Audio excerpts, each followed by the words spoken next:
వైశాఖ మాసంలో వచ్చేటటువంటి 3వ తిథి అయినటువంటి తదియ నాడు నువ్వు బతికుండగా నీ చేస్తూ ఓ ఉతక భాండం ఇచ్చుకో.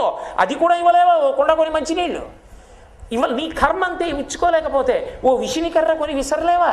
ఓ బెల్లంగడ్డ పట్టుకెళ్ళి దేవాలయంలో ఇచ్చి నైవేద్యం చెయ్యమనిలేవా? దేవాలయానికి దానికి ఓ 4 చాపలు కొనిచ్చి భక్తులు వస్తే వెయ్యండని 4 చాపలు ఇవ్వలేవా?